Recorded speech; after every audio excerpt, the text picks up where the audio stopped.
Okay, here he comes. Happy birthday to you. Happy birthday to you. Happy birthday.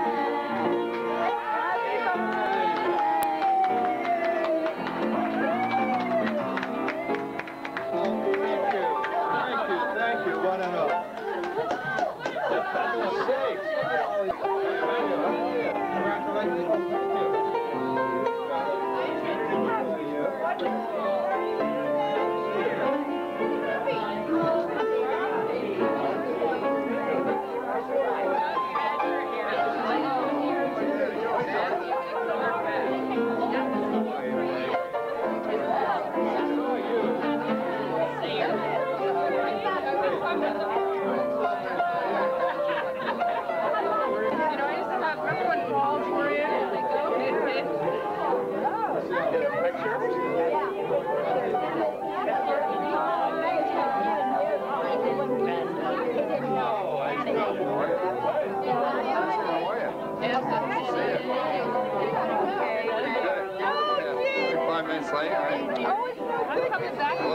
Hi, Chris. I'm going Monday.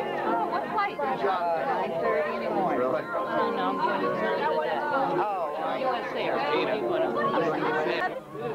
You have anything to say for the camera woman?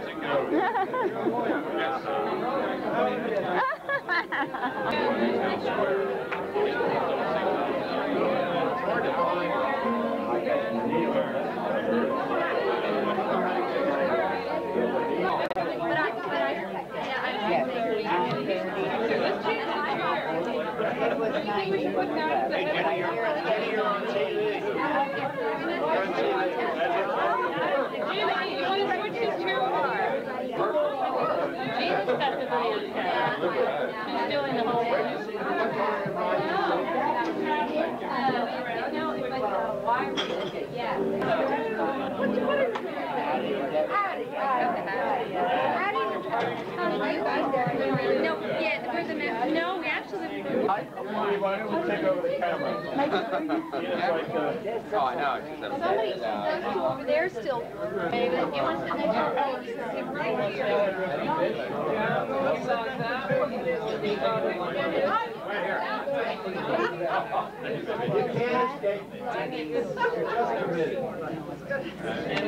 Full number. Right. No problem. You check out your limit. You're all okay. Are we too crowded? Move one down. Can we move one down? Oh, back to sitting at the top. Happy birthday, Dad. Take a look at it when you get home. Yeah, you feel like you're in a throne there?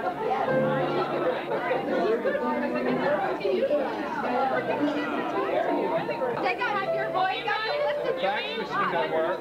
Oh, it's a fax machine. I couldn't believe when I called you at work and I got your. I called you at work today. You said you wasted it every time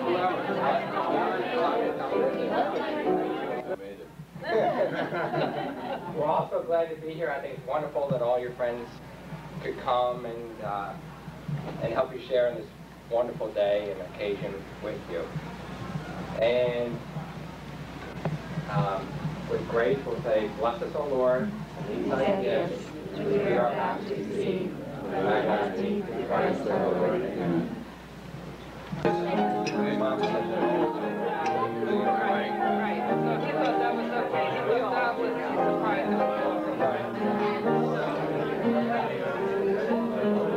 Gina, put your husband to work.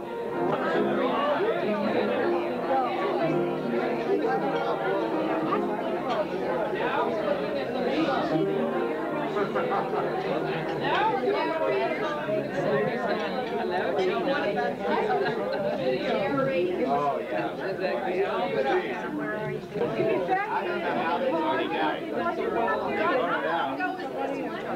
If they had many people like you and Jody, they'd have made it.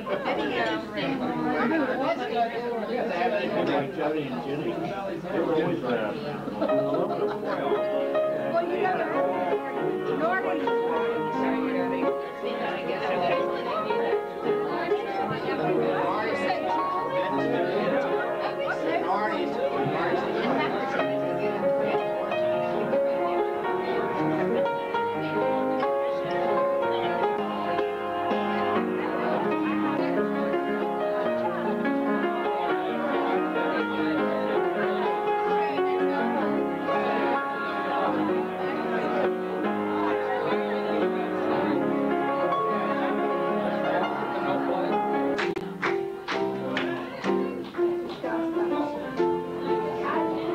Come on, Dad, you can do it. One slice down. Is it hard? Is it frozen? Thank you. Thank you, Dad. I'm going to play one more song.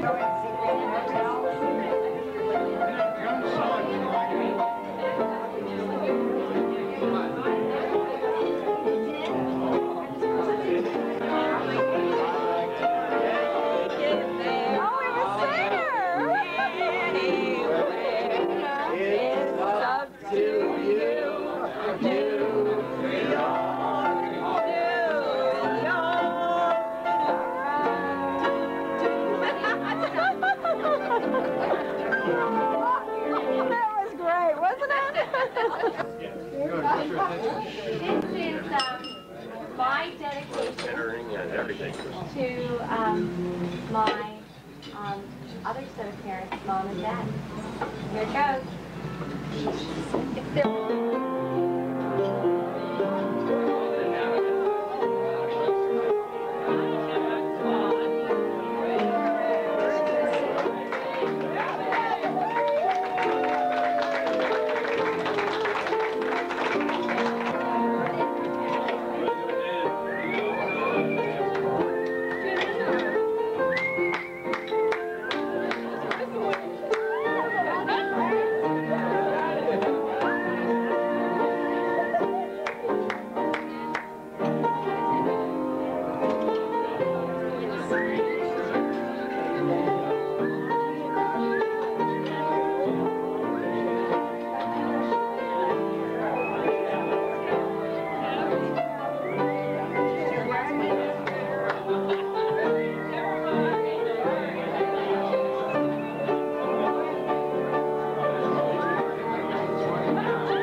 this beautiful old American opera.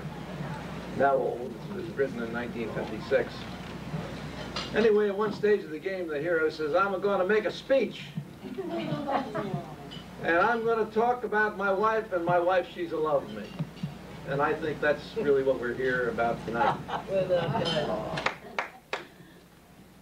It's been a long time when Michael was born, and the Allen children have all heard this speech. But I remember we were sitting around the Hardin house, and the Hardin family was apprehensive about the arrival of this new child because it had been rather rapid. This growth of this family, because everybody makes speeches at the Hardins. I remember making a speech saying that or something through my high school days, and I came upon a couple of incidents that occurred that a lot of you may have shared in or heard these stories before. But one that I remember was, I'll take you back about 25 years ago, and it was mischief night. And we were living at 731 Conestoga Road. And I had been bragging around the dinner table that night that I was going to go out with the guys in the neighborhood, a mischief night, and terrorize the neighborhood. Well, Dad had said to me, he said, Steve, you know, I just heard on the radio, on the 6 o'clock news, that somebody had escaped from one of the prisons, local prisons. And he was last seen in the Villanova area. So I said, well, Dad, we have nothing to worry about that. Well, anyhow, I go out that night with the guys in the neighborhood, to make a long story short. And when we're finished, and you think you conquered, and you did everything you could do, I'm walking, and you know the driveway we had at that house? Yeah. I'm walking, and you couldn't see your hand in front of your face, walking up the driveway there. It's about 12 o'clock at night now, on school night, as a matter of fact. And I'm walking up the driveway, and as I'm walking, I'm thinking I hear noise in the bushes to my left. But you know, you just quicken your pace a little bit, and you're moving a little bit faster, and it's now running through my mind about this guy that Dad had said had escaped from a local prison. And I'm quickening faster and faster, and it just seemed like I'd never get to even rounding the curve there, going to the circle of our house. And all of a sudden, out of the bushes comes this figure, and he must have been sitting there for a while, and he comes out screaming, and like a monster coming out of the bushes behind me, and I never even turned to look and see who it was. I ran as fast as I could to the front door, tears coming down out of my eyes, partly from the cold weather and other from sheer fright. And I get there, and I turn around, and it's Dad. And that was one of the things. You remember that, Dad? Oh, I do. Unbelievable. I'd never been so scared in my life. And the other one was, about the same time, I got my driver's license.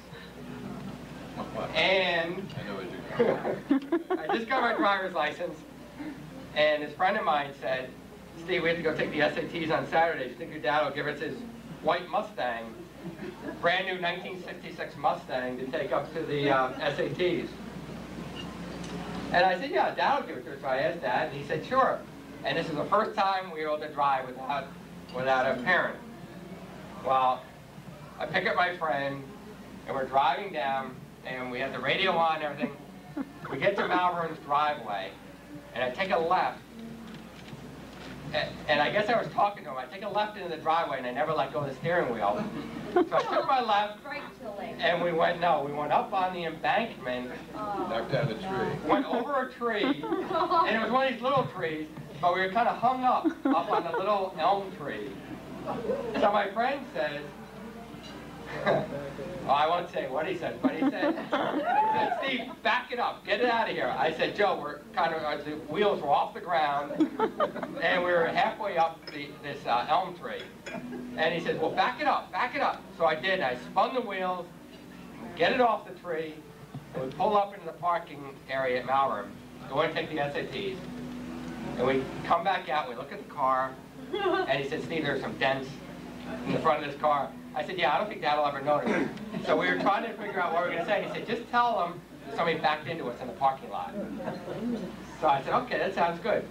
So we get home, and I walked in, and I said, Dad, I know you're going to say something about the car. There are all dents in the front of the car. But I said, somebody must have backed into us. I don't know a name. I don't know anything. So Dad leaves the room. And we're in there, and Mom had fixed his lunch or something, and we're sitting down there. And Dad goes back into the room, very calmly, and said, did this car that backed into you have grass on it? And pieces of bark? So I said, I knew he had us then, but we hadn't even looked underneath the car, but we had clumps of grass hanging from the front of the car, and pieces of bark embedded in the front fender of the car. So that gave our whole story away. What did he do then? I got in a lot of trouble. I didn't cry for a while after that. But years to come, if I can ever be half of what my father was to me for my two girls during those formative years, I certainly have somebody to look up to, and Dad's been terrific all through my life, and all I can say is thank you for all the memories that, I don't want to sound like a eulogy or anything, but Dad, thank you for all the memories of which I will never forget of my first 40 years of my life, and I just hope that I can do the same thing for my family that you did 2 minutes today. is up. I thought we were going in family order, and we're obviously not. I just think that this gathering tonight is so beautiful with all of Dad's most wonderful friends and the closest friends. We feel the warmth here tonight of all of you coming to celebrate this beautiful occasion with us. I too, like Stephen, have such beautiful memories of Dad, which will continue, and as he says, it's not like a eulogy, but Jack and I always had sort of a private joke between us. Dad's infinite wisdom in my life was always my guidance. Whenever there was a question that I had as a little girl, and I would say to Mom, well, do you know the answer to this? She'd say, ask your father. And I'd go to Dad, and he always had the answer. I don't care what it was. He never came up with nothing. And, you know, in my married life, I'd say to Jack, well, what is the answer to this? And he'd say, well, Lisa, I don't know. I'd say, well, then I guess I'll just have to ask Dad. It's always been Dad who has always been there with the guidance and the wisdom and the love.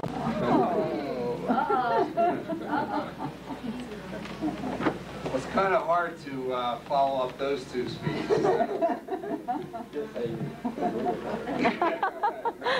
Just say you agree with them? We've had a lot of talk about our upbringing in the family, and at least talking about wisdom, and Steve talking about some funny things that happened in his life. I wanted to share a couple things that Dad gave me and growing up in my life. I had the same background as Steve pretty much, going through Malvern Prep and on to St. Bonaventure University. But Steve and I were different in the way that I think everybody looked at me as sort of the black sheep in the family.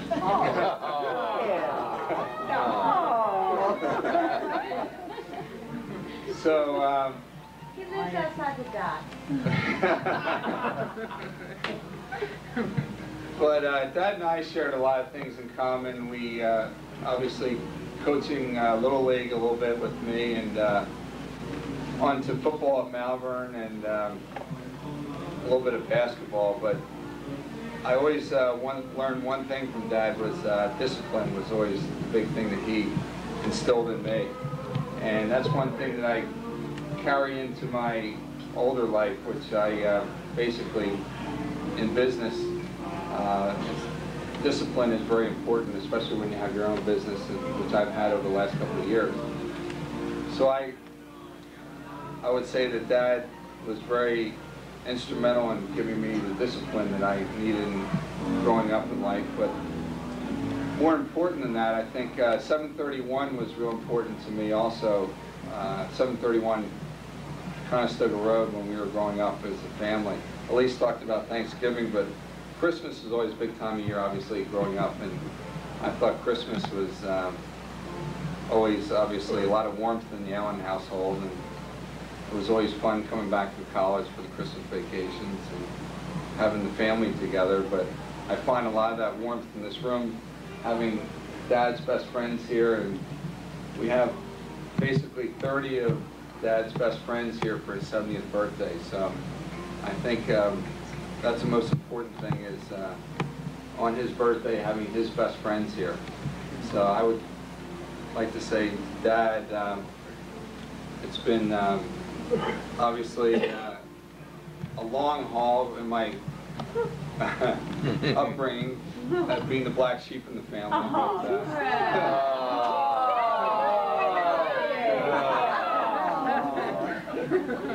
But I'm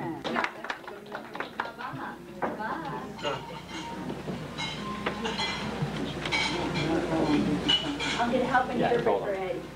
Oh, that's nice.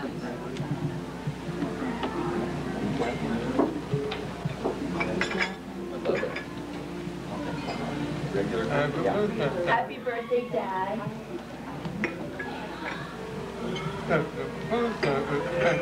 70th birthday is special.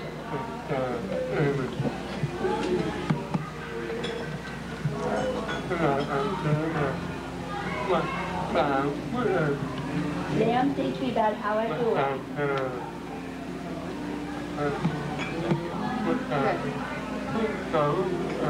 One day I was so proud of him. When I was little, when I was at Pennsylvania School for the Deaf,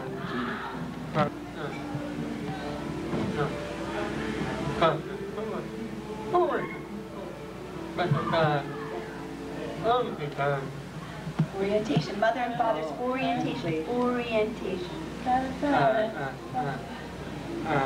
Oh, the Parents School Association, sort of a homeschool board. PTA. Right, PTA. Wonderful. Dad was wonderful for many years on the homeschool. When I graduated, PSD went downhill without Dad. no, that's not true. Worked so hard. One day I'll never forget. I was in college.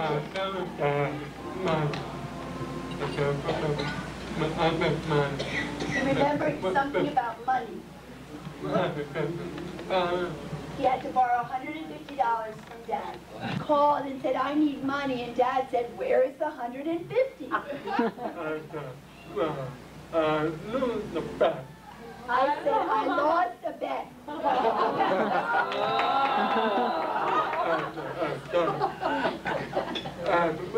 Dad said, that has to stop. Happy birthday, Dad. Used to be still pouring wine and having drinks. If anyone would like a drink, we could probably have that arranged. That's a little too quiet here from what we're used to at these occasions. We don't have the children, Mike. That's true. That's right. Bob suggested that, and I said, I don't think so. This club would never be the same. You'd never be allowed back, you're right, Mike. There's so many thoughts and memories that I have about Dad, and I've been thinking about riding back and forth on the train the last couple of weeks. But there's one where I got home from college, and came home for a weekend, and Dad had the Eagle season tickets. And at that time, you could bring in a cooler, and they weren't as strict that you could bring in, or so we thought, cans or whatever. So we're packing the cooler. This is back at Gladwin. I said to Dad, yeah, let's put a 6-pack in. They won't bother us. So we get to the gate. The guy checks what's in there. Wow, there's beer in there. And he says, it's either I can take it or, you know, you can take it. He has this big barrel there, just throwing in wine and beer, and Dad said, no way you're getting this 6-pack. It was Schmidt's, of course. And Dad said, come on over here, Mike. We're over the railing, and drink before we go in. So here I'm home from college, you know, you're a drinker the whole bit. I said, Dad, I'll take care of this, no problem, you know. So I'm still on my half a can, and Dad is already down 2.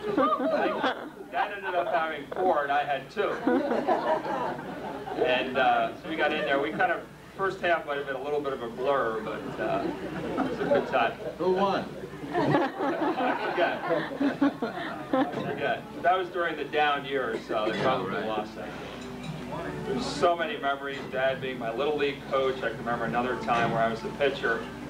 And the way the mound was set up, this is Radnor Little League, where, you know, you'd be throwing down, and time, I guess, it was beginning to grow, and every pitch was high. I was loading the bases, runs were coming in, and then it was one of those where the tears came to my eyes, and then Dad came out and he said, don't worry about it, but it is getting dark. I know Mom has dinner on the table, so hurry up.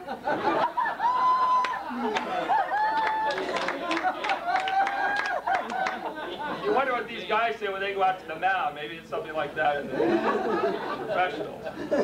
But that's a couple of quick stories. There's so many others, but to keep it short for Steve's purpose and for everyone to get for Scrooge time here. Dad and a lot of the fathers in this room, most of us have children that are here. I believe fathers lead by example. There's many times where I'm walking in the streets of Philadelphia and I said, Dad probably walked these streets or ate in these restaurants that I'm eating in now. And I think about that a lot. And I think it's something that hopefully my sons and daughter will think about as I rise to that magic age of 60, 70, 80, that once again you lead by example, and that's very important. You can tell your kids, you can spank them, but how you perform and what you do and how you act with them is probably the most important. And I thought of a few things as I was riding the train this morning. I said I have a busy day today, and if I don't write it down, I'll forget it. So I just have a couple of notes here. A father gives strength by sharing his strength with his family, and he gives his family happiness by sharing his love. That, I think, in summation, that's what you've done for all of us, and I, for one, appreciate it. Thank you, Mike. Well, everyone has covered every possible dimension of a person in the most positive way, and Dad deserves it. I think everyone around the table here tonight would say that this is a special person. We've all known that throughout all the years we've known him, however long or short they may be. I've had the good fortune to have one very special thing that I've taken away from a wonderful eldest daughter relationship with Dad.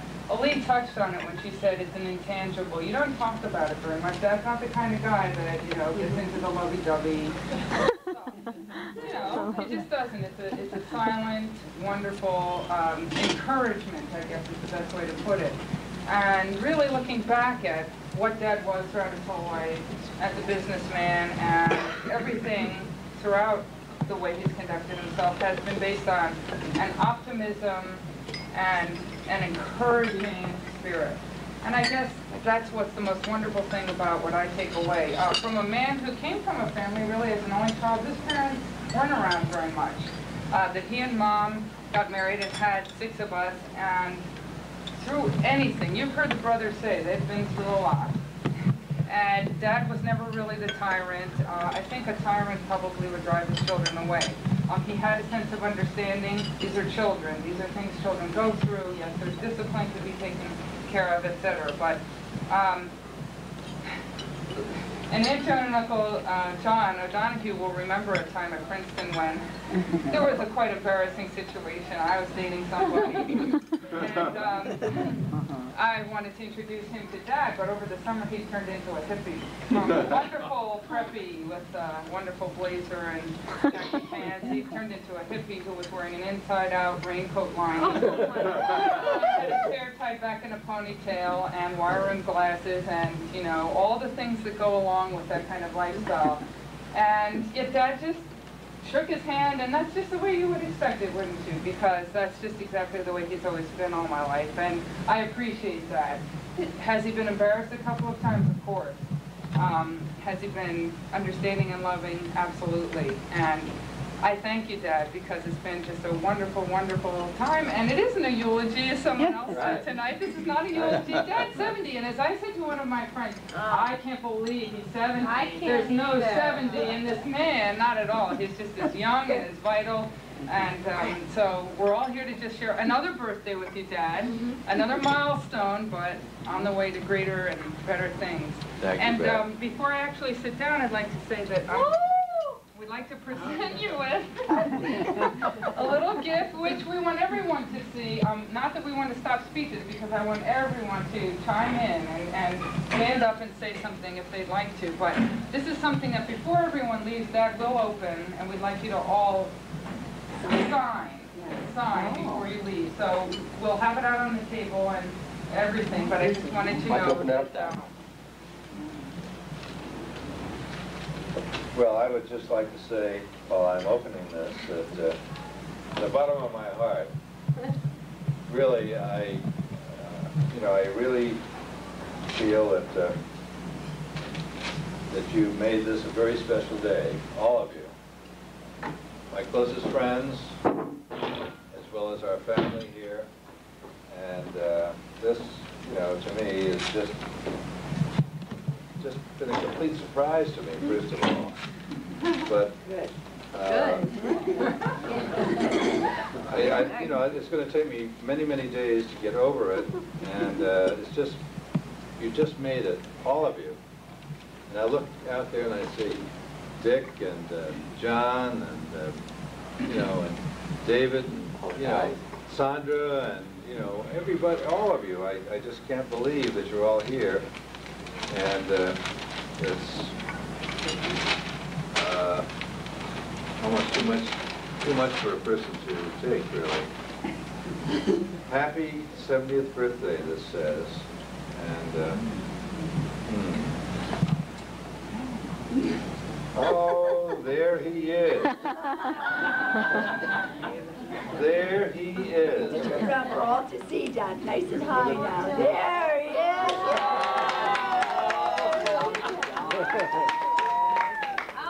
Smoking tennis racket, Dad. He's got a tennis racket over his shoulder with a hole in it. Smoking? Yeah, with a smoky tennis racket with a hole in it, and he's got a... How about the patch, Dad? Patch on Arm patch. Oh, the arm patch. Yes. Where did you get that, for heaven's sake? Well, I didn't have a thing to do with it. Doc took care of all that. I'm very proud of that. Incidentally, that arm patch is the 84th Infantry Division. Which I served in many, many years ago, too many years ago to think about, but who did this? A friend in Chicago. I can see myself. How about the hat, Dad? Look at the hat, carefully. Well, I don't have my glasses on, but... Williams. Well, let's see if we can get it on camera here. That's Okay, it's got a Williams hat. Well, that's fine. We're going to pass. Yes. We'll pass that around. That. Right, we'll put it out in front, and then everyone can And sign. there are 10 little no, how many children? 6. How many children do we have I was here? thinking of the grandchildren. You've made this whole day so very special for me, really. And I thank you from the bottom of my heart once again, because just to have all of my best friends here and our family, and Susan, you haven't said anything yet. Oh, I'm Just the immediate family. Okay. Does Bob get to say anything? Right. Well, that's not the Toastmaster. Right, okay, I'm sorry. I'm taking Steve's job away. But thank you, one and all, really, for a great evening. John, are you crying? No, let's be a little bit. On the front. On the front. Right here. If you're not, I am. I love you. I love you all. Thank you. On the front.